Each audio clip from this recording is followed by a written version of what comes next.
call this meeting to order at 1:05 p.m. Uh, May, today's date? May 10th, 2022. Thank you all for attending the meeting. Before I begin, I'd like to do a roll call with all the commissioners. Harry Spikes, Chair, CHAP. Eric Holcomb, Executive Director. John Bullock, Council Representative. Nicole Battle. Peter Moore. Gary Rodwell. Kate Edwards. Catherine Good. Ann Powell. Jill Dennis. Good Powell. All right. All right, and staff? Any staff? Are we gonna say what we represent? Like we used to say what we represent. We used to say what we represent. I don't know if we do that or not. That's okay. I'm just Yeah. curious. I'm just curious for future roll Yeah, calls. yeah, we, So we usually say, I'm Ann Powell and I represent Greater Baltimore Committee. You just did. You did it? Okay. Like There you go. I said, we both did it. Oh, I did. I think you. Because I said have council. someone. is that in terms of where your nomination came Correct. Or, Correct. Okay. Mhm. Gotcha. Well, I just want to remind all the commissioners, when you speak, please make sure that your mics are on, right? Please make sure that your mics are on. For those of you who public speaking with us, we're going to give you 4 minutes max if you'd like to speak after if there's a presentation that takes place.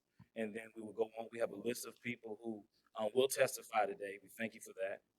Also, if there are any commissioners that at any time have to recuse themselves from whatever is being shared today, please feel free to share that with us as well. And then after that, we will go into the discussion and conclude.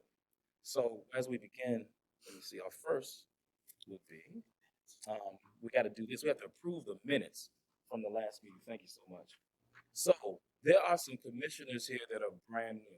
So what I would like to do for the commissioners that were part of the last meeting, and Kate, and of course, Councilman Bullock, would you all do us the honor of approving the minutes if possible? So moved. Do I have a Second. Second. Second. All in favor? Aye. Thank you. Minutes are approved. Okay, next on our agenda, we have 1925 through 1927 Alexander Street, Fells Point Historic District. And the proposal is to construct a 3-story row house with a garage front. The applicant is, and I hope I pronounced the last name right, Adam Caballo. And we will have the presentation done by one of our staff members, Mr. Eddie Leon. Thank you, Eddie. Mr. Chairman, Commissioners, ladies and gentlemen, we have for your consideration 1925 through 27 Alexander Street in the Fells Point Historic District. The petitioner, the architect is Adam Carballo. The proposal is to construct a 3-story residence with a garage front. The property is here located on the eastern edge of Fells Point near the waterfront. The property has been previously before the commission for review a couple of times for this proposal. The was reviewed by the commission in 2021 to remove as 2 separate items. One was to look at the a shed structure on the 1927 parcel that was approved for demolition, and that's fine. And then there was a proposal for the removal of the front facade of 1925, which was also approved at that time. The applicants have come back for the proposal to consider the garage front and design of their project. They have been through the CHAP commission before. There was initially a curb cut application that was denied, but subsequent to that, there have been some new approvals. The applicant will elaborate on that. Site was reviewed by the commission on July 13th, 2021, and they disapproved at that time the proposal. Updated proposal was reviewed by the commission at the April 12th hearing last month. This included the review of a storefront design, and the overall sentiment from the commission at that time was that the design was not appropriate in consideration along with the curb cut and the front-loaded garage aspect of the proposal. So the staff recommended at that time disapproval of the front-loaded garage, disapproval of the curb cut, and final details considered by the full commission for the height, massing, and scale of the proposal. The motion at that time did not pass, and the chairman asked that the item return into consideration to this new body, mostly new body, for the May 2022 hearing. The site is located here. This is the north elevation that faces Alisana Street. Behind it is a larger 2001 Alisana project, which the commission reviewed and approved. The building currently has this brick facade. Actually, it's composed of several different brick structures, and therefore the commission voted to approve the removal of the facade skin. The applicants proposed to construct a 5-bay wide 3-story tall residence with a garage front and a roof deck. The plans have been revised as per the motion request by the commission. We are reviewing this under Design Guidelines, Chapter 1, Design Guidelines for Building Exteriors, Chapter 2, Design Guidelines for Additions, New Construction, and Non-Contributing Buildings, and Chapter 4, Design Guidelines for Historic Landscapes. Under 1.18, the proposal includes carriage style doors that open to the front-loaded garage. The front-loaded garage does not meet this particular guideline in that it frowns on its placement usage. This is a memo which was included in the website from the architect elaborating details about the other approvals concerning the curb cut and their proposal. We're looking also at 2.1, guiding principles of design. The design proposed very similar to existing historic buildings in its materials, fenestration, and features. We're also looking at 2.2, site design. The proposed design retains established property line patterns, setbacks, and primary building orientation. This also meets the guidelines. This is the general setting of the project. The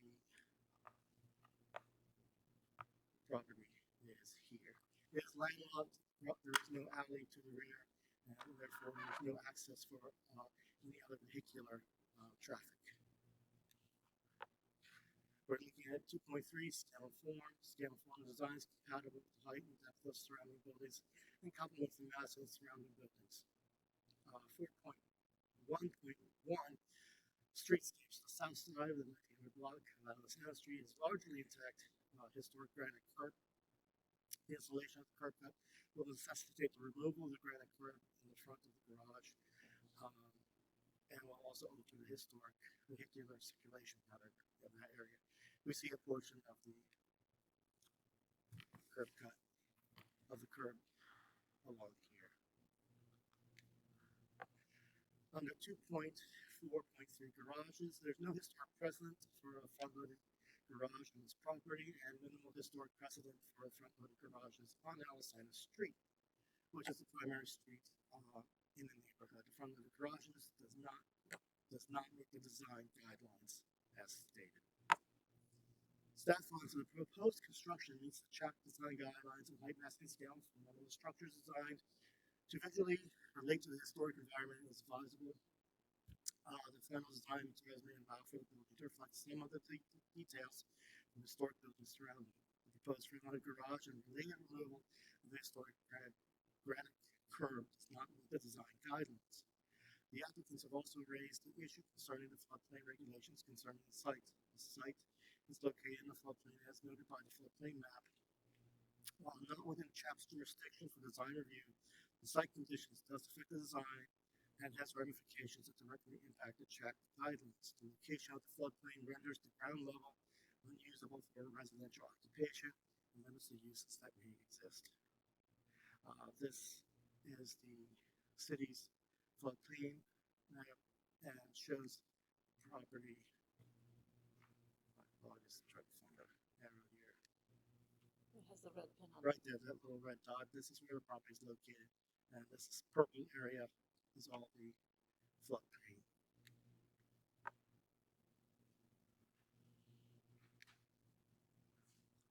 The applicants have provided a drawing interpreting the floodplain regulations. Both the FEMA and the city regulations are noted here in the red lines.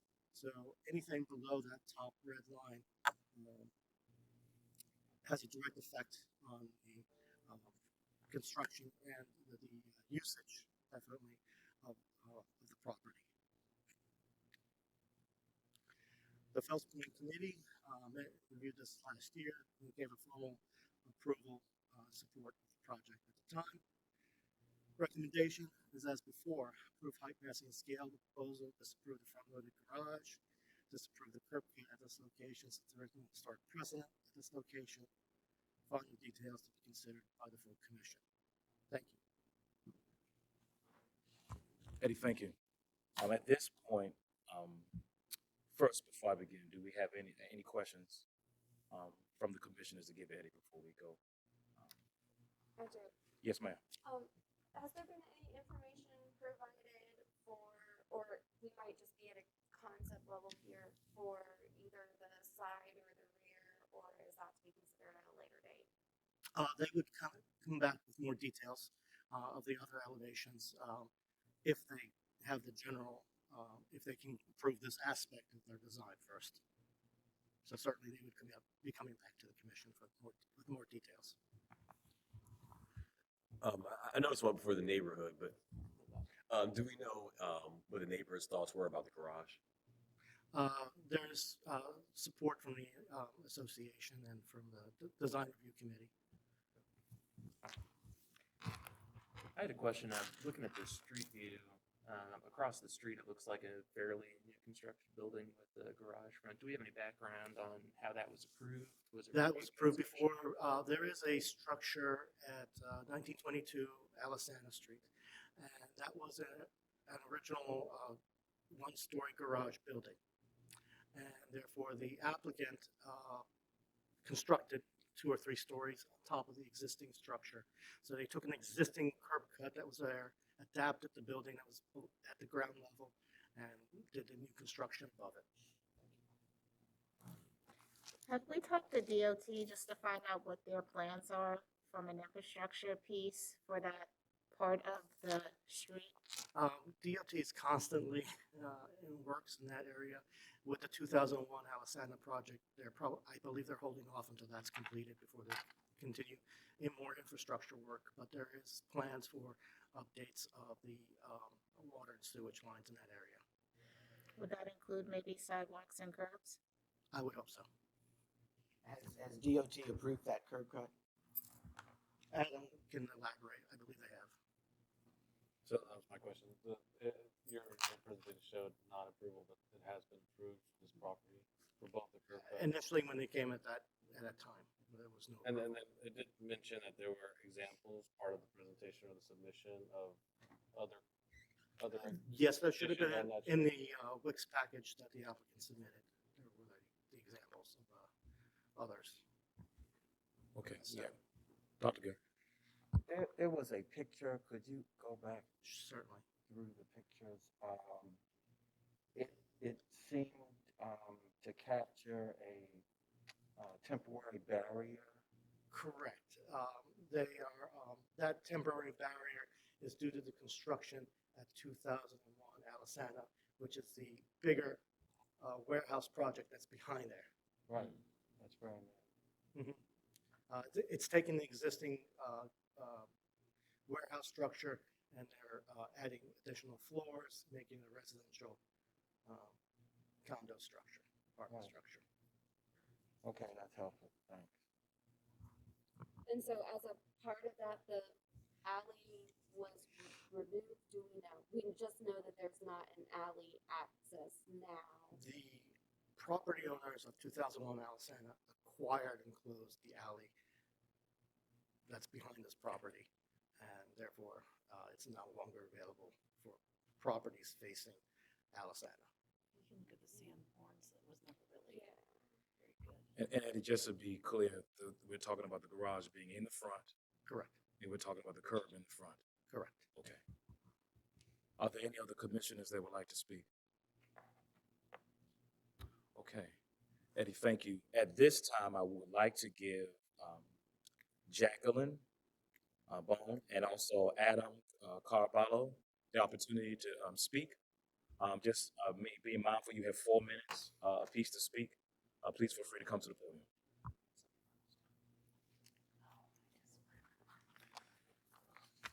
Thank you, Eddie.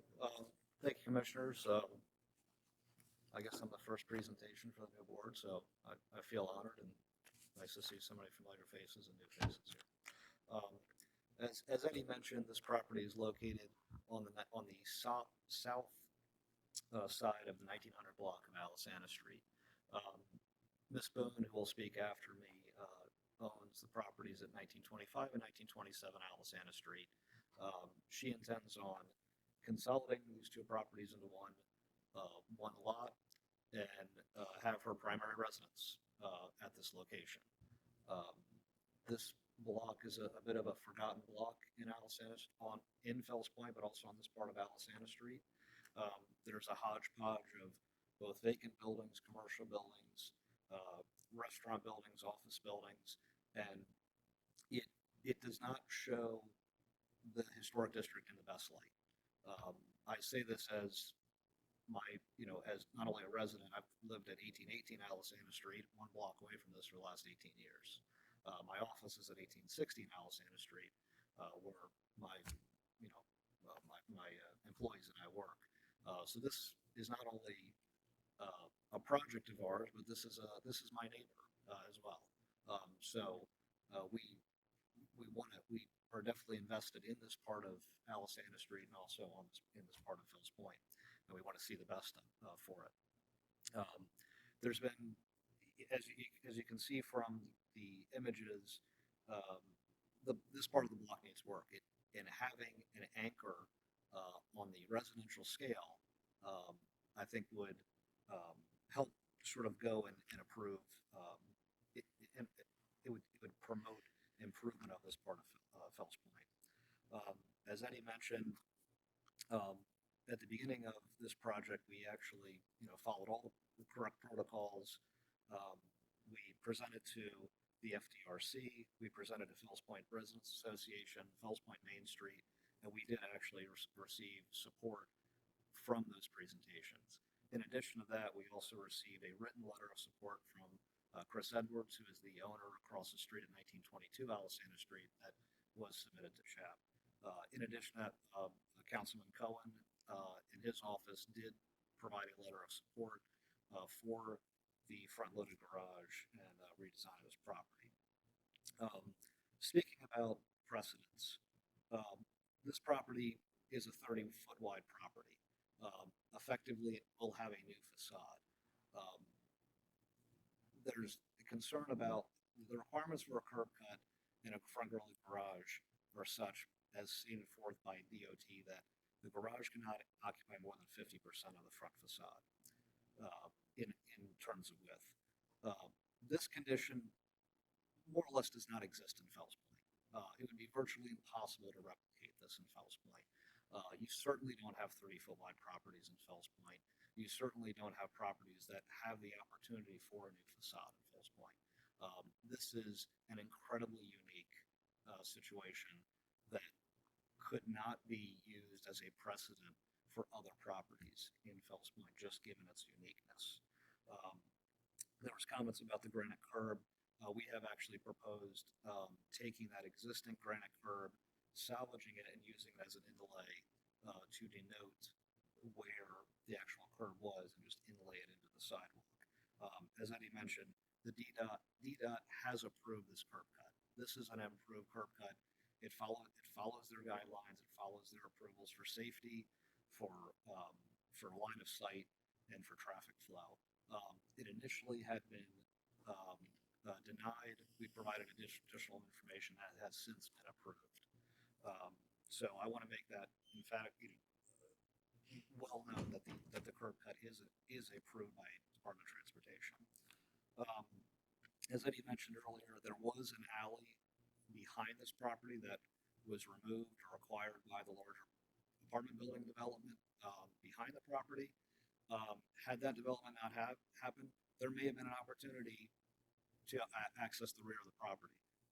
That opportunity is no longer present, and the only opportunity for off-street parking is to provide a front-loaded garage. Sam, just remind you, 30 seconds left. Okay. Well, if I can also further state that there are curb cuts in front-loaded garages of 1922 Alisana, 1914 Alisana, 1910 and 1916 Alisana, 1902 Alisana, 1915 Alisana, as well as 1827 Alisana. There are precedents in the historic context for properties behind that. If I'll also state that, you know, for the floodplain, our floodplain requirements are NAV D88, 9.4 feet above sea level. Our property is at 4.4. In order to retain the existing floor joists, effectively the entire ground floor is in the floodplain. If we were to provide occupied space, it provides limitations on financing. It provides limitations on, you know, what can be approved for a building permit, and also for insurance, for that matter.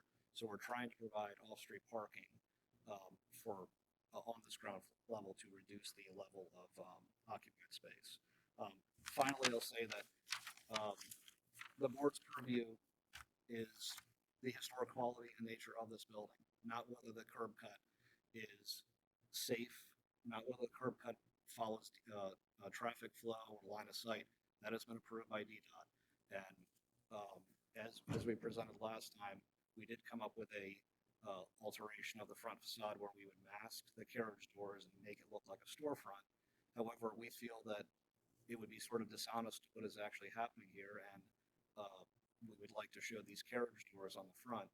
It meets the scale, it meets the intention, and if there are buildings that are wider in nature, it would not be unusual to have an opening of this scale on the front facade. So I hope that you will, you know, find that this is an appropriate addition to the neighborhood. The local neighbors in the immediate area are in approval of this or in support of it, as is Councilman Cohen, the FDRC, Fells Point Main Street, and Fells Point Residents Association. And also myself as a neighbor, I'm in support of it. So Adam, thank you, sir. thank you so much. All right. Next we have Ms. Jacqueline Boone.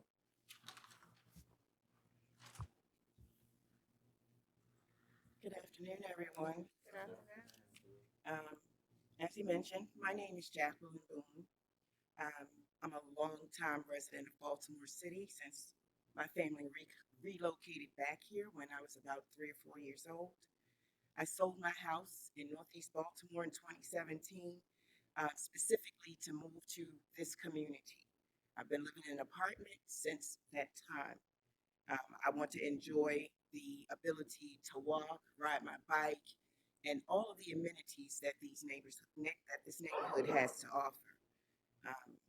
I also own 4 additional residential properties in Oliver community that I'm renovating as a business owner to give first-time home buyers a chance to purchase a home. I've worked in Baltimore City the majority of my life. I've been a business owner since 2008 in Baltimore City, contributing to the tax base, providing employment opportunities, and I'm an active member of my church.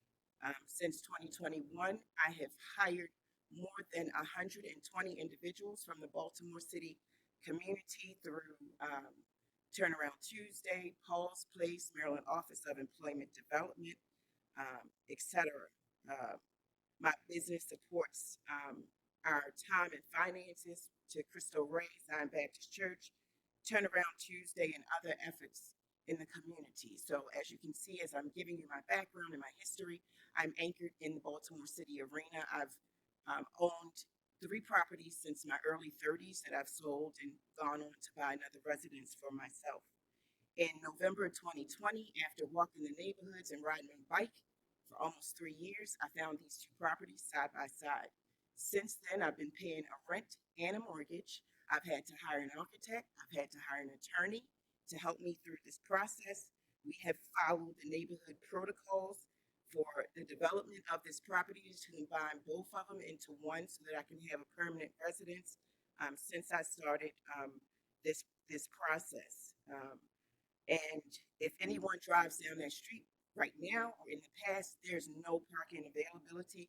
Hence, I'm asking for a dedicated front loading garage so that I can drive into my property. As Adam mentioned, we have followed every protocol, gone to every board, gotten every approval, including Baltimore City approving the curb cut. Parking is sparse, especially since the developer was allowed to erect that massive unit behind my properties, which also now blocks what I thought I would have, a water view. Um, I'm curious to know why a developer who is not as invested in my community as I am is getting more sanctions offered to them than I am as a contributing taxpayer in this city who plans on residing here until I die, which is hopefully no time soon. Um, as a single Black woman in this area, especially since the insurgence of crime in the Fells Point area, I am very concerned about being able to enter and exit my vehicle. I also provide services to a couple of elderly people who stay with me from time to time, and it would be more easily for me to help them get in and out of my property. But as I said, my biggest concern is safety and the availability of parking in the area. Um, as Adam mentioned, I have the support of my neighbors, my community council person, and my community overall, and all of the organizations that have previously uh, provided approval and agreements with this project. I didn't try to take any shortcuts. I followed everything that I was told to do. It's been since November of 2020. It is now May 2022. This is my third time here. I want you to put a face with the name. I worked really hard, saved my money so that I could buy these properties so I could have a long-term residence. And I deserve this curb cut. And I'm still flabbergasted that I have to come to a group of people, although I respect you, to get permission to do something that I've worked hard for. I'm a good member of my community. I contribute. You know, I give to the poor, I feed, I have worked for Helping Up Mission as a volunteer, long-standing volunteer, still contribute my funds to their organization. So I'm doing my part in respecting the process. I ask that you give me the same concessions that were afforded to a developer who, by the way, was able to purchase an alleyway and a small bit of Washington Street. I want those same concessions. I'm going to be here for the long term, and they're not. And I appreciate your time and attention to this matter. Thank you. Jacqueline, thank you so much. Ed, if you could you send us back to the recommendations?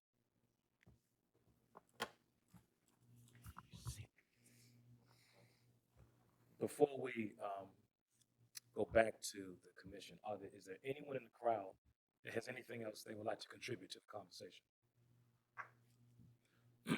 Okay. So what we have in front of us is we have recommendations. Number one, approve height, massing, and scale of the proposal. Number two, disapprove the front loading garage. Number three, disapprove the curb cut at this location since there is no historic precedent at this location. And Kate, I'd have to ask you to move your head to the side so I can read the next one. And then finally, it says final details to be considered today by the full CHAP commission. So we have to now place this to a vote. But before we vote, is there anyone who would like to say anything before we vote? Councilman? So I know we did deal with this issue before, and my opinion is still the same, which is I know this goes against what the recommendation is in terms of the staff, but given the community support from the council member and also what we've heard today, I'm of the mindset to actually approve what has been proposed in terms of having the curb cut and the front loading garage. But I do want to hear from the rest of the commissioners. But that's just my feeling at this point. Councilman, thank you, sir. Anyone else? Oh. Just a question. Oh, go ahead. You're about to. Oh, yeah, okay. Just a, Looking at you. oh, just like that. Right here. Just a question. You know, and Adam knows because I live in the neighborhood as well. There's a property that has a different street has a small carriage kind of front garage, but the car doesn't go all the way through. I just want to make sure that the car, if parked inside, goes in completely in and the door can close. You know what property I'm talking about? Okay. Okay. Just wanted to make sure that. Side-by-side dedicated parking spaces, not back-to-back. They had me dedicate my entire first floor to side-by-side parking. But you'll be able to independently enter and egress and exit, both vehicles. So only one car can fit at a time, but then you can actually park. You're parking like this. I see. I got you. I got you. Which also meets the requirements for that. You're taking away one parking space. To clarify, meeting the requirements for DDOT is that if I'm removing one parking space on the street, I have to replace that and add one, so there's a net increase of parking. So I can park two independent vehicles within the property lines with that one opening. Understood. Thank you. Commissioner Good, go right ahead. So my question is, Mr. Cavallo mentioned that they have suggested taking the granite curb and kind of inlaying it, into the driveway. I didn't see that reflected in the application or comments. I just wanted to, see if maybe I missed it, that it's noted, or. if it- I was not aware until now. Okay, so that's a new piece of information? Yes, and again, how it's What usually. about- Often after, if a project is approved at the CHAP commission, further discussions occur at the staff level. So that's a nuanced detail that we would continue, but that is a concession to still retain that historic detail at this property. If we were to be approved, we would propose that as a. So I have two questions. Yes, sir. The first question is, Ed, if you would come forward. At this location, there is no historic designation. How do you? I mean, at this location where it says precedent at this location. Correct. There was never a curb cut or a garage or any kind of structure that required a curb, driveway entry. Gotcha. At that property. At that property. At that property. Adam, and correct me if I heard you right, did you say that were there other areas or other houses that have the same setup that you're trying to create? Yes, sir. There, and let me grab my list.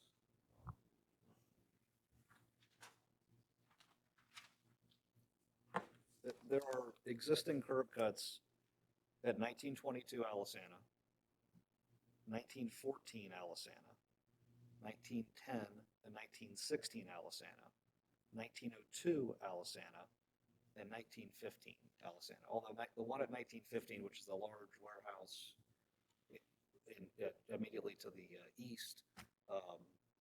west, that actually was infilled, but the curb cut remains. That's used by an engineering office. And it's a curb cut and a garage or just a curb cut? In 1915, it's just a curb cut, but all the other examples that I presented, as well as 1827, again, which is a block away, those are all active, used garages with curb cuts. So I have 1, 2, 3, 4, 5, 6 examples within a block. The final thing, I know I said two questions, so I just got one more. My concern is, can you share with us just the flood piece? Will this disturb the flood area, because we are close to water there? I just want to be. Yeah. So Fells Point is located in a floodplain. This area is no exception. Anyone that's familiar with Fells Point knows that every time it rains, if you have a heavy rain, not even a storm or a named system, but a heavy rain, the intersection at Washington and Alisana often floods. As you can see from this map, the lighter purple is actually the deeper, the worst flood area. The darker purple is actually the lighter one. These two properties are located sort of squarely in the sort of low area of Fells Point, and the elevation is at 4.4 feet, as you can see from this elevation. 5.4 is the FEMA floodplain, 9.4 is the Baltimore City requirement. So we're a full 5 feet below where we're supposed to be. And what does that mean to you? What it means to me is that it limits my ability to have occupied space on the ground floor. It also prevents, basically prevents Jackie from, um, certain financing options, because if she has occupied space within that floodplain, that there are sort of difficulties and hurdles with it.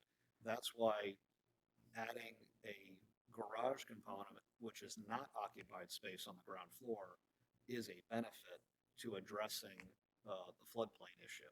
And her occupied space, her main kitchen, living room, dining room, her bedroom, everything is on the upper floors outside of that floodplain.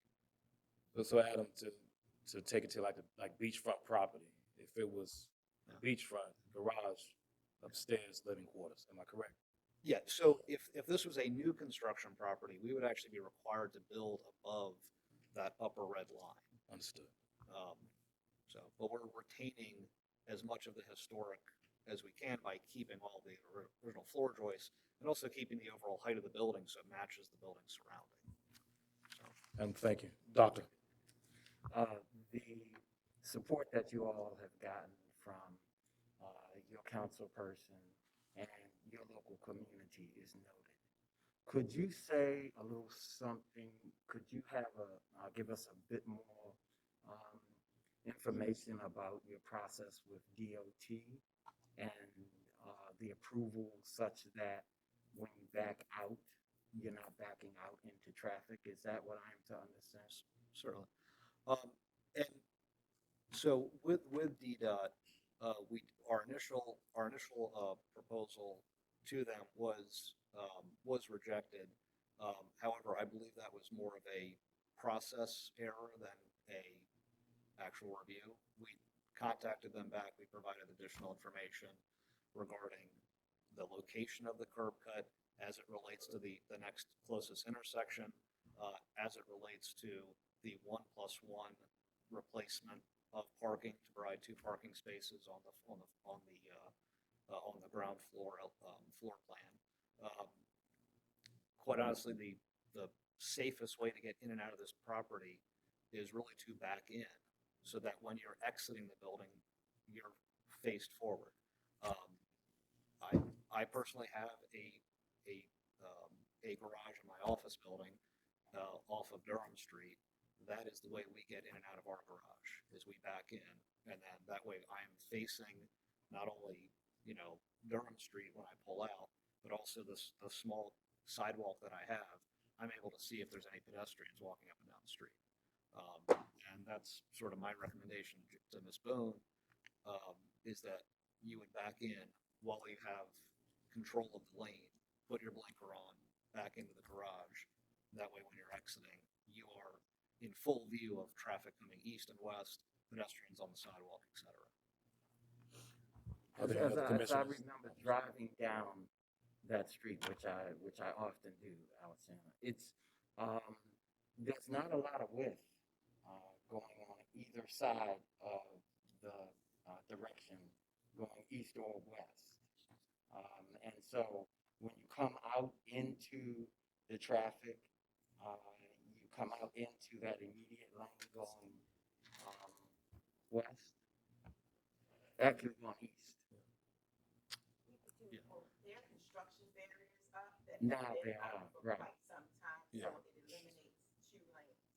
Yeah. It's just a single lane street right now Right. because of construction barriers. And I will say that with the entrance to the apartment building is 5 doors down, I believe. Actually, 4 doors down. So yeah, four doors. Yeah. So that Right. yeah that yeah. So there is going to be a certain degree of traffic slowing at the entrance of the garage going to the apartment building. So I think that's also going to further slow things down at that intersection as that comes online. There's 300 people living in that building. So in the essence of time, I think we had another commissioner that wanted to say something. Okay. Yeah, so I just wanted to say I was here last time we voted on this. And at that time, it was very close, hard decision to make. And I think I did vote against the curb cut and garage at that time. However, looking and at that time, it was mostly based on the fact of I really am against additional curb cuts, interrupting the urban form, interrupting the kind of nature of historic streets and the privatization of parking spaces. However, looking at the nature of this street, which I didn't get to focus on as much the last time, and kind of the variety of structures we have on the street, the kind of unique nature of this particular property, the overwhelming community support, and the floodplain issue, I think at this time I would switch my position on that and be in support of the garage. And the curb cut. So it's hard to not say. So, like I'm so used to saying, this is Commissioner Powell from the video. I know we have a lot of new commissioners this month, and so I just kind of want to clarify a couple of things. I think it's great that the property owner is engaged in the community, and I think that that is, definitely brings a tremendous amount of value to our city. Unfortunately, that's not really something that we judge on here. And the floodplain issue is very real, and it's going to become an increasing concern in historic districts, particularly Baltimore. We have a lot of historic districts that are going to be driven into these floodplain issues, and resiliency and creative solutions are going to be very big conversation points around that. Today, though, the only thing that we're here really to talk about is the curb cut. And there are precedents for the eroded forms of curb cuts all over this. If we kind of, this is the perfect image to stop on. They are not necessarily historic in nature, and some of the ones have also, and they were all, intact before. The ones that are not historic buildings that have curb cuts were put in place before this district was made, because this is a pretty young historic district in our city. I think the argument that this is not very repeatable, so therefore we should allow it, I also don't believe that to be of merit. The uniqueness of it is, I don't really understand the value of it. And as Kate said, the net increase of parking really is advocating for the privatization of parking and taking a street off, one spot off the street and putting two spots in the yard. That doesn't seem like a net win for the community. So historic districts in general, I think we have a strong prioritization of pedestrians and walkability. That's their defining feature. The reason we love these old neighborhoods is because they don't allow the car into the pedestrian realm, and that invites people to walk through our neighborhoods and live in them in dense ways and bring this enriching the urban fabric. This specifically is the thoroughfare from Thames Point, part of Fells Point, over to Canton. This sidewalk is the southernmost axis, and so, adding yet another interruption to the pedestrian area, kind of the safe zone, gives me pause. So I just wanted everybody to kind of have the arc of the conversation that has surrounded this and understand what it is that we're here to talk about. It's not favoritism, it's just about putting the public first. If I could follow up on that, I couldn't agree more. And honestly, looking at all the other examples of curb fronts and garage fronts in this area, I don't think is a great way to advocate for more. Let's erode it more because we've already done damage before. I don't really like that argument very much. The design itself, looking at the massing scale, I think you all did a wonderful job with the design. It's a gorgeous piece of infill construction that I hope happens, but I tend to agree. I would not like to see more curb cuts in this area. So the time has come now, I believe, unless there's other comments we should go over.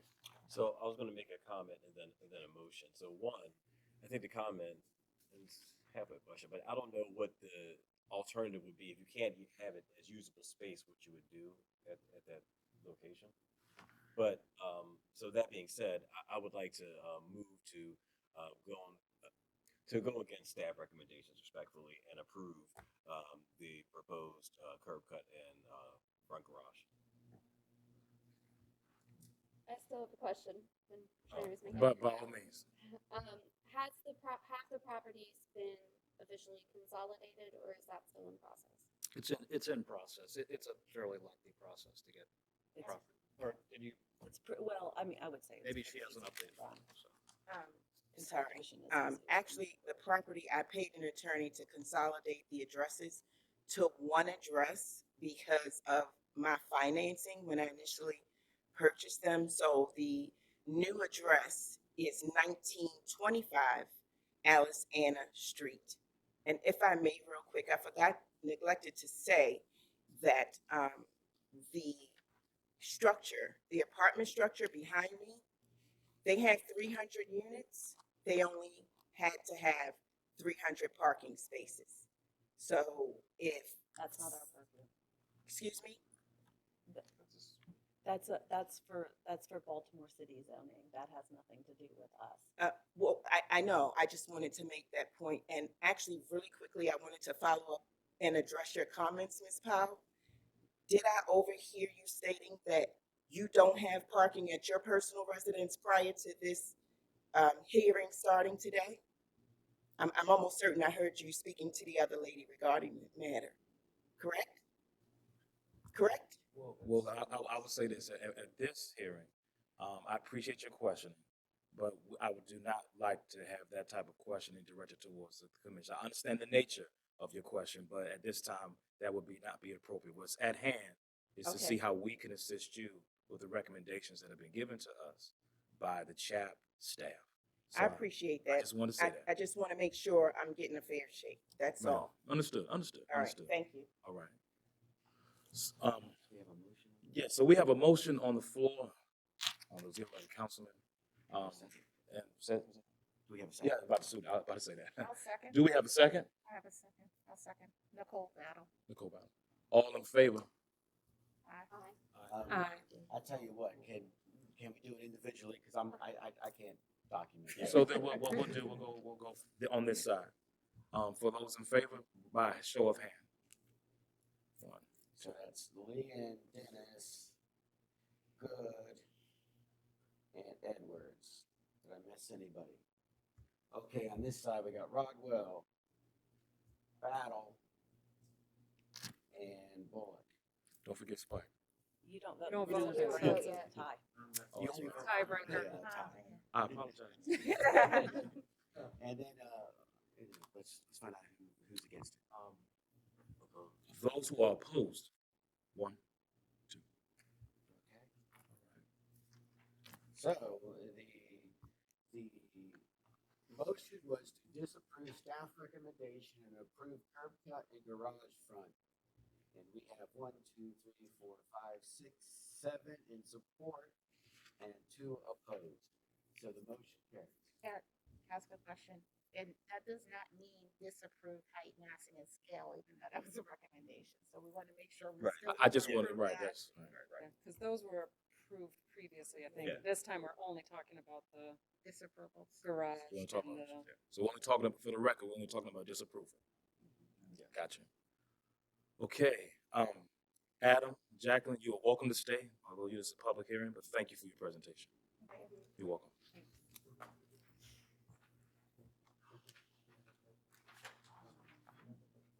Next on our agenda, we have 1811 Dixon Road, Mount Washington Historic District. The proposal is a hardship request, replacement of 29 windows with new vinyl windows. The applicants are Gina Shaw and Haley, once again, I hope I pronounced the last name right, Nemes. And the staff is Eddie. Eddie, thank you. Thank you, Mr. Chairman, Commissioners, ladies and gentlemen. We have for your consideration 1811 Dixon Road in the Mount Washington Historic District. It is on the north half of the Mount Washington Historic District in what's called Dixon's Hill. The property has no record of having been reviewed by the staff or the commission. The applicants are requesting to replace with 1/1 vinyl double hung windows at 29 locations throughout 4 elevations. The applicants are requesting a special consideration for the following reasons presented in the application. The installation of wood windows that replicate historic styles instead of the 1/1 vinyl windows has a cost to install that would place a significant economic hardship on the application. Two, the windows have been tested for and found to have high lead paint levels.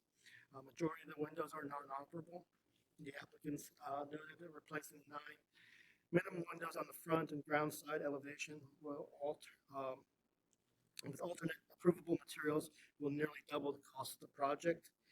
They have conducted a due diligence exploration of the price differences, which were included in your packages on the WIC site. The cost of the windows will be going up. The cost of the additional $20,000 is not financially feasible, and lead remediation also has been determined to be not financially feasible. This home in question is here. It's located on Dixon Road.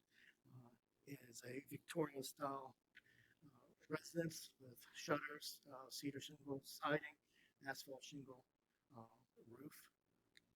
Has a front porch as well, and a rear addition and no deck. CHAP staff applied Baltimore City Design Guidelines Chapter 1.6 for doors and 1.7.3 window replacement. Replacement windows shall match the historic windows in size, type, configuration, form, detail, and overall appearance. Replicating the material of historic windows is always appropriate. Replacement windows must fit properly within the original openings and replicated dimensions, profiles, and sash frames buttons. Insulated glass and clear low emissive low heat glass is generally incorporated. Or sashes are deteriorated beyond repair in frames and install new sashes within them. Eliminate any friction or impact surfaces that have tested positive for lead. Visibly match the amount of glazing area to the original window.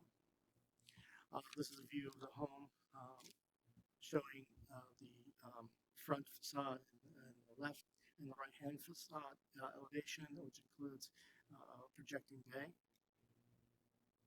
The opposite side has 3 windows stacked on the principal main facade. All 3 levels are finished occupied space on the interior. Here's the rear elevation. We see the projecting bay. There's no deck on the property and a basement entry. The other side elevation as seen from overhead. Staff can approve wood with composite aluminum clad windows for 9 to 12 front and front visible side elevations because those windows are highly visible and those materials clearly meet the CHAP design guidelines. The commission may weigh the economic hardship request and give more leniency in approving other materials. A rough breakdown for the commission and the public. The project cost replacement for 29 windows, as stated, is roughly $26,000, almost $27,000. The cost estimate for the 9 windows in question, most visible to the public right away, roughly is about $5,500. The cost estimate to replace those windows in a composite material is $22,000. The cost estimate for the metal clad windows is $23,000. Cost estimate for the 9 in wood would be $27,000 for just those 9 windows. The applicants are proposing the Vitex Fortress window, vinyl windows, and it would be incorporated the simulated divided light style.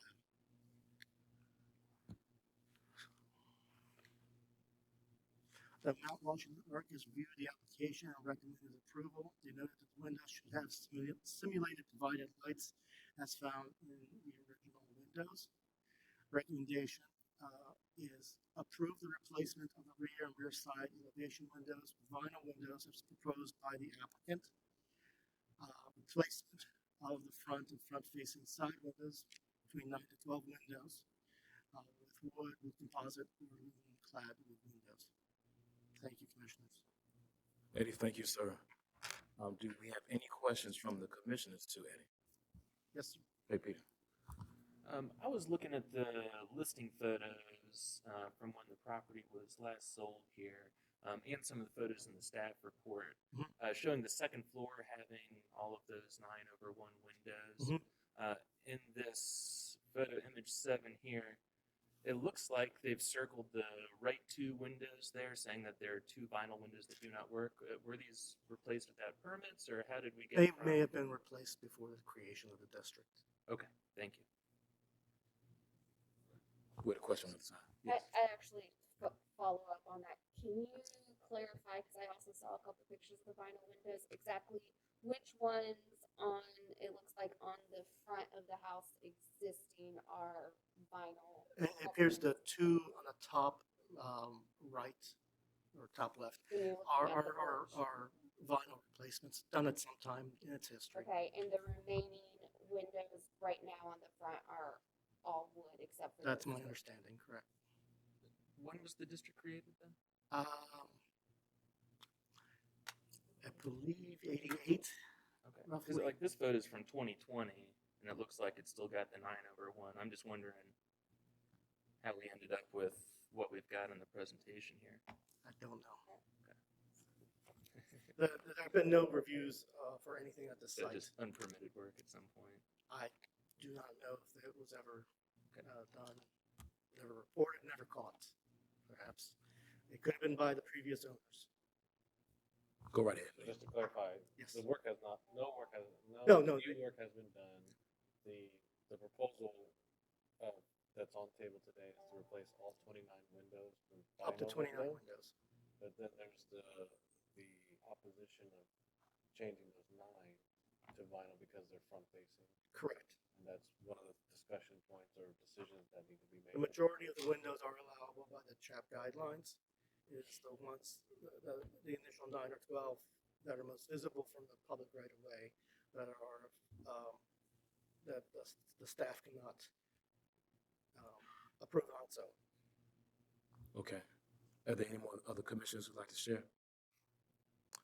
All right, we actually, we have some individuals who would like to testify. We have Councilman Yitzi. Would you like to speak?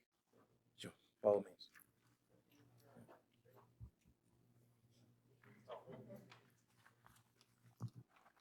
Good afternoon, members of the commission, esteemed chairman, congratulations on that. Thank you, sir.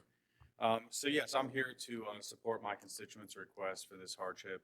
They are new constituents in the district and are both public servants. And those of us in the room here who are public servants know that we do so at financial cost.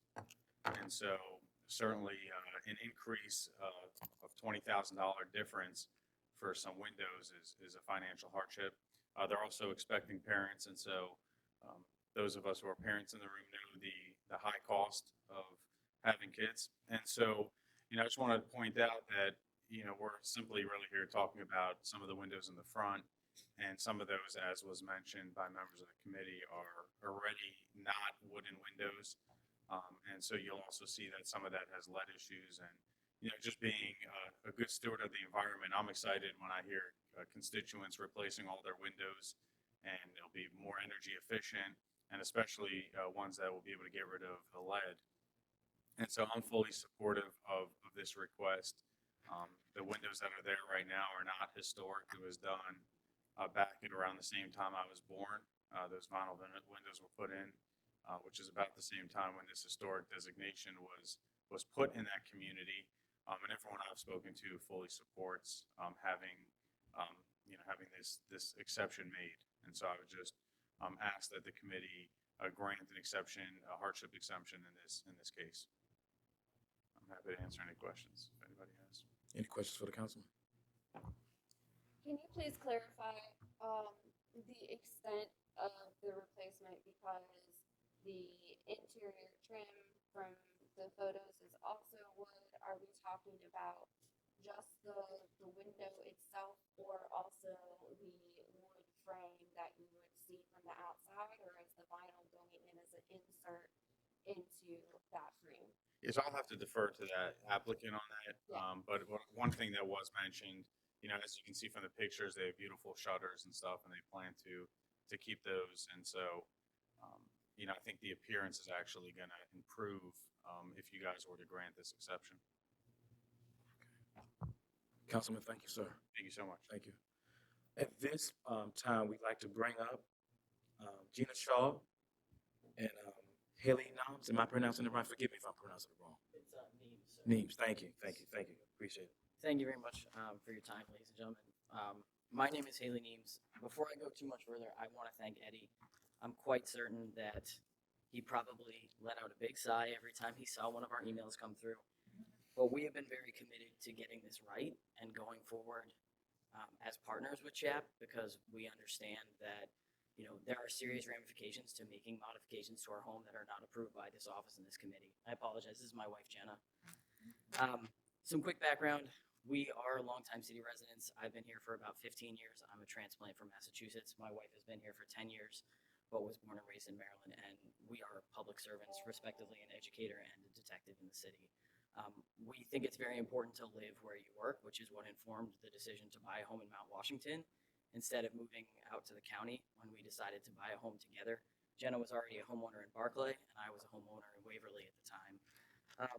As we've gone through this process, like I said, we've been very committed to working with CHAP. We've talked to Eddie a number of times. And when we put this proposal together, we focused on these 9 front windows. And we did determine that it will increase the cost of the project by about $20,000 roughly to go to either a composite metal-clad wood or a straight wood window.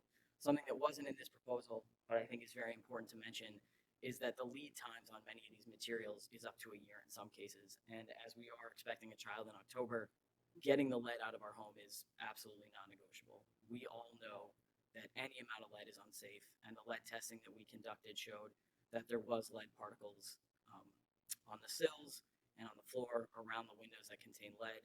The vinyl windows that are there were there when we bought the home in 2020. We've not done any work, but the contractors that we've had inspect the windows have let us know that they think they're at least 25 years old. Most contractors have said that it's not even worth repairing the broken parts because it's going to cost about as much as it would cost to put a new window in at that point. It's just not cost effective. As we went through this process, we were very careful to evaluate vendors that we knew could offer a solution that was going to most closely match what the historic features of the home were.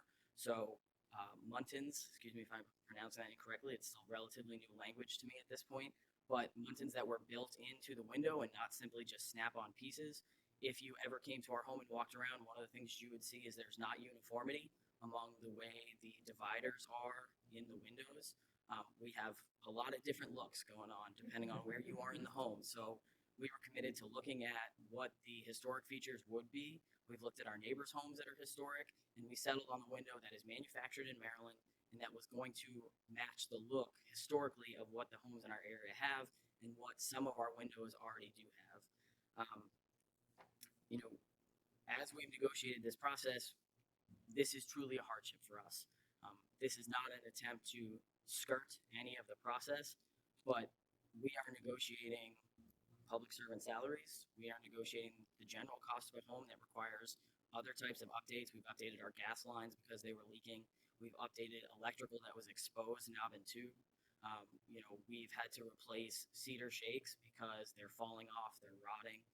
There are a number of projects that we're negotiating alongside of our windows, plus the cost of childcare and just general living expenses. And, it's no secret that inflation has increased the cost of this project exponentially.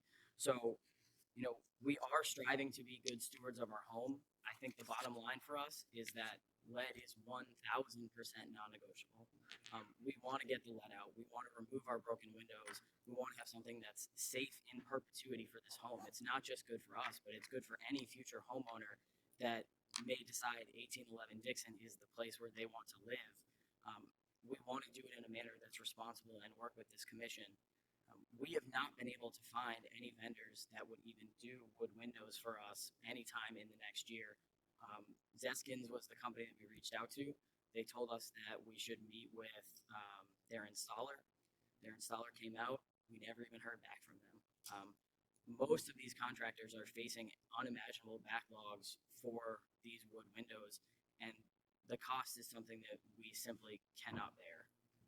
We want to be responsible and work with Eddie, work with the office, and all of you to find a solution. But truly, I think the numbers speak for themselves in this case.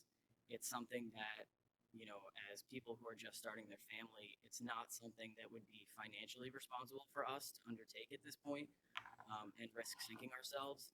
And certainly, having a child in a home where there's active lead, we know is also an irresponsible decision. So we are doing our best to find a solution. And we think that, given where we're at, we've found an appropriate solution. And, we hope that we can answer any questions and that, all of you will agree today that we really are working for the best possible outcome here, in a way that preserves the historic look and feel of our home. And actually, to touch on what the councilman said, we do intend to have our shutters repaired. Many of them are in great disrepair, but we do think that they're a lovely feature and an important historic feature to our home. So part of the goal is to also have the shutters repaired so that they can stay on the house, and we can maintain them, for the long term, because many of them need quite a bit of work at this point. We'll have to see additional. Go ahead. I just want to add one thing. Thank you for letting us come up and speak today. I just want to add, if you have the packet in front of you, we did also reach out to a number of our neighbors in the neighborhood for support. We have, we have a lot of neighbors who are really invested in the younger couples that are in the neighborhood, the families that are growing in our neighborhood, and so we were really lucky to just work with them on getting their approval from the neighborhood association perspective, and also from just the people who are around us and see our homes and have also invested in their homes over the last 20 plus years. So I just wanted to add that, in addition to, I don't know that I can say much more other than we just want to do this, we want to do it right, and we want our house to be safe. Thank you so much for sharing. Do we have any comments from the commission? Well, I have a couple of questions. Sure. Okay. It looks like that well, I didn't ask any of that one. I'm confused on what color the proposed vinyl windows would be. We have not locked in any windows. We're not under contract on anything. So our wood windows currently are white. Our intention was to match what we had. However, we are obviously here to accept the recommendations of the commission, so we can do our best to accept whatever recommendation there is if color is an issue. And then the other, I can't really tell photos. Then the other question I had is this. I see this in this application. I couldn't quite find it in the background paperwork, but I just want to confirm we're talking about simulated divided light, correct? Yes. Yes. Right. On every window. Yes, it would be 9 light, simulated divided light. That was it. Thank you. Any other questions? So I'll re-ask my question from earlier. Which, there goes my brain.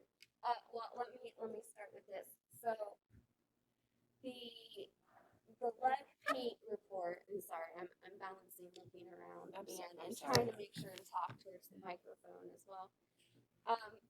The lead report that you received.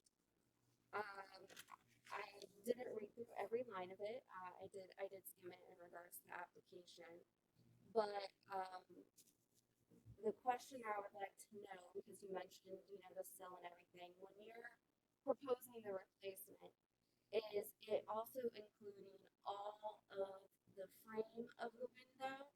Because to me, it looks like you're looking at just removing the sash themselves and inserting the vinyl window, but all of the wood frame and trim on the exterior would remain. Can you clarify that point? Yeah, that is how we envision doing it. The paint that's on the exterior is not as concerning to us as the paint that is on the windows themselves, which is what we would be replacing, which is where the lead is and where it is causing the lead dust hazard within our home. So the exterior of our house is not, that paint is not coming in, it's what's on the actual window itself. And so follow up with that, of course, as a commission, you don't have purview over the interior of your home. But as a professional, there are many different ways to deal with lead paint. And so I understand wanting to have a safe house for your child and not be concerned about lead paint. However, I guess maybe actually this might be more of a point of clarification for Mr. Holcomb, because it's specifically a hardship application. Does that impact how future reviews, as far as setting a precedent, since it's specifically a hardship application? It does not set a precedent because of that hardship Because of that, application. so that This is is the exception. this is specifically for an exception to that, just because I know the commission has a history, and as preservation professionals, windows are the big contentious feature that comes up frequently, and most of the time, my opinion is such to kind of hold that in line, because there are a lot of ways that you can deal with lead paint other than just replacing in whole. However, that being said, I do understand that this is a hardship application and a special exception. I would like to see some more detailed information on how that's going to happen and look, which could likely be something that could be handled at a staff level as for specific approval of the layout and color and how that's going into the frame. That being said, if that can be handled possibly at a staff level, I'm inclined to agree with the financial hardship application. I'd be specifically interested in, Mr. Morrell, if you have any thoughts on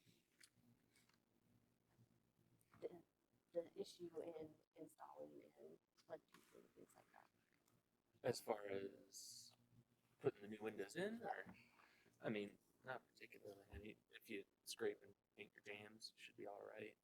The big thing is the friction points on the sash that tends to cause the issue.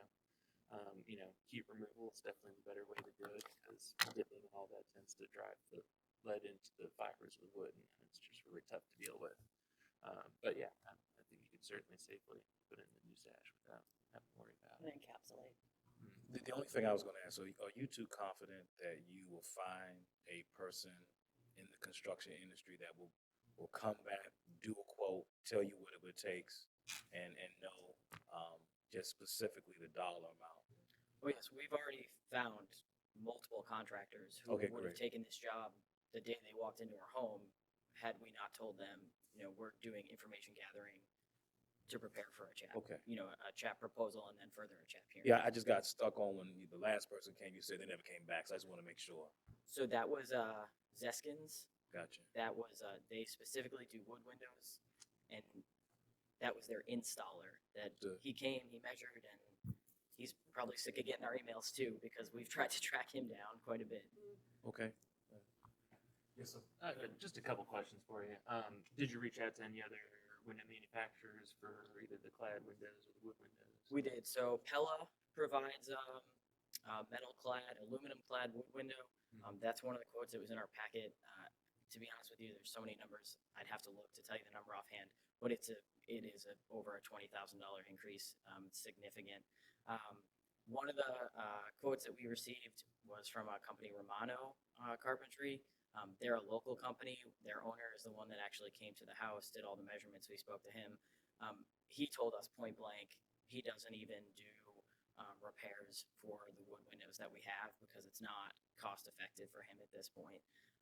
He is somebody who, because he is able to work with multiple vendors, could put together a quote for us that showed vinyl on the sides and wood on the front. But again, that was another quote that we were looking at about a $20,000 increase for him to do either composite, metal, aluminum clad wood or wood on the front and vinyl on the sides. It held pretty steady at about that $20,000 mark for the price increase. And then one other question, and this is, not really a whole lot to do with my decision here, but we were just talking earlier about, folks moving into CHAP districts and stuff. And I was just curious, were you all aware of what comes along with owning a home in a CHAP district before you purchased there? Or? I think that I'll say this. We knew what a CHAP district was. I don't know that we could have imagined the scope of what it would be to own a home this old. And I say that as people who both already owned homes and had a pretty good sense of things that can go wrong when you own a home, right? I think in our previous homes, we both had situations where there were projects we knew we'd have to undertake and projects that we absolutely did not expect to have to undertake. So, it's not lost on us that you have to be ready for anything, but I will say that I don't know that anyone could have prepared us truly for a home of this age. There's a lot, and it's a labor of love. And part of the conversation that we had before buying this home was that this is the forever home. There are things that we know need to happen right away. The gas lines had to happen right away. As soon as they told us that they could detect gas in our basement, we got it done immediately. And there are other projects that we knew would take a little bit more time. But I think when you factor in lead and a child, this is a project that certainly feels immediate in that sense. So, I don't know. I hope that answers your question. I think to me it answered the question, maybe not, but I think no. No, it's answering your question. Thank you. Yeah, that's kind of was interested in. We were just talking earlier just about, people's decisions to move into areas with restrictions like this. I'm just kind of curious about your experience with it. And then I had one other question that I don't know whether it's better directed towards staff. Are you familiar with the product that they're suggesting? I can't say I've ever seen windows from that manufacturer. Don't recall, so we would ask for a sample to take a look at, and if we do a review and approve, we would also ask for samples of colors that we could work with as well. Okay. Yeah. With the guidelines, we're already okay with replacing the wood windows with an alternate product, whether it be a clad product or a wood product. I think once we've moved away from the traditional sash with single glazing, you already kind of lose some of the look of that traditional window. So I'm not immediately opposed to vinyl as a material. What I'm interested in is the design of the window actually being a reasonable replication. Looking at the screen, do you have the data sheet? Just looking at the Muntons that are on there, you see this a lot on replacement windows where they've got that kind of Cabetta molding on the outside or an OG molding on the outside, when traditionally that's always just a straight bevel from glazing with a traditional putty. And that's a quick way to really ruin the look of a traditional window. And a lot of district standards don't necessarily get into that, but that would be one recommendation I would have. I think I'm less hung up on the material and more on making sure that we get a product that goes in that looks like what was there. And I mean, looking at your house, for 1871, I would be willing to wager that those 9/1 windows are probably a 1930s replacement anyway. Those 2/2 sash I saw in the back L are probably your original. So, a third generation of windows for the fifth generation owners, I'm not opposed to. I think it's just getting something that looks attractive in there. But thank you. Just one comment. Yeah, go right ahead. Question. Just to confirm, two-part comment question, confirming that it is an exception that, because the guidelines are very strict about the use of vinyl windows. So in this particular case, let's say this commission says, okay, we're okay with all 29 to be vinyl. But in another case, someone comes in and says, I want to do vinyl windows on my front facade, but it's not going through this exception piece, would be back to the standard of being in the scrutiny of maybe you won't be able to get that in that next case, right? Assuming anybody can't come every time to go, I have this exception, so I want to get vinyl windows on my project. it will not create a precedent, and if there is another economic hardship, they would have to go through the same process. Same and process, provide the right. same thing. And also, in Article 6 of the Baltimore City Code, it states that, one of the reasons that we can, that the commission can approve of projects that do not meet the guidelines is that if we don't do that, then it will create an undue hardship on the homeowner. And I think at this time, Eddie presented the facts to make that determination.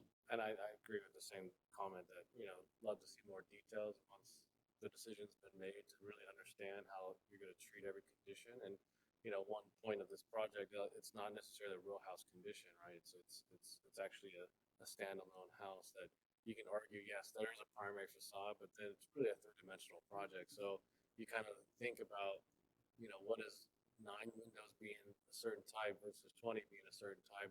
Is there a more of a desire to create some consistency and have a whole complete project be, thought as aesthetically, right? So I think that's something to think about. Again, this is you're not gonna, you see all sides of the project. It's not an attached one dimension. Yeah, exactly. Real house. By all means, go ahead. I just wanted to speak directly to you two and just say, many of the lead paint poisoning cases occur during remodeling. It's really when you start to rip that stuff out, you create that dust and all you just let loose a lot of that lead-based paint. So just please be very careful. Please do you guys do great due diligence. Do your due diligence to find a really good contractor. The second thing is when you open up those windows, make sure you look at insulating around it and making sure you get to the pockets and underneath the windowsill and things like that, because you lose a lot of heat there. So get as much of the insulation and bang for your buck as you can. Thank you. Eric, thank you for that. So we'll do what we did before. The recommendation is to approve the replacement of the rear and rear side elevation windows with vinyl windows as proposed by the applicant. Replacement of the front and front facing side windows 9 through 12 with wood composite, thank you, Kate, or aluminum clad windows, wood windows. Do I hear a motion to approve? Well, are we talking about changing all of them to? it would be your decision. Just want to make sure that's the motion you want to make. But I have to put on the record what it's about. So Gotcha. So, I'd like to, do we have, there's not a motion yet, so, I would, You can make a friendly amendment. okay. well, you want to make an amendment? Well, that's what I'm trying to figure out, because there hasn't been a second yet Right. either. Councilman, go right ahead. I was gonna say you did it perfectly. So before we go on again, you can make some changes before it becomes official for good seconds. Okay, because if I am hearing everybody right, I think, I guess technically it's amendment now, that the, motion would be due to financial hardship, that, we would approve the vinyl, windows, providing staff review of details, color, etc. I'm not sure what your kind of standard thing is, for the actual installation of the vinyl windows. Does that sound right? Eddie said that makes sense. Just maybe a suggestion of amendment. Right now, it's asking for just the approval of the rear and side elevations, right? And then 9 to 12 to be composite. Are you wanting to say all of them, all 29? All 29. Okay, so the amendment is just to be add the 29. Okay. Can I ask one just kind Of course you can, Peter. Go ahead. And Eric, you might be able to help with this. Is there any kind of set threshold for what defines a hardship?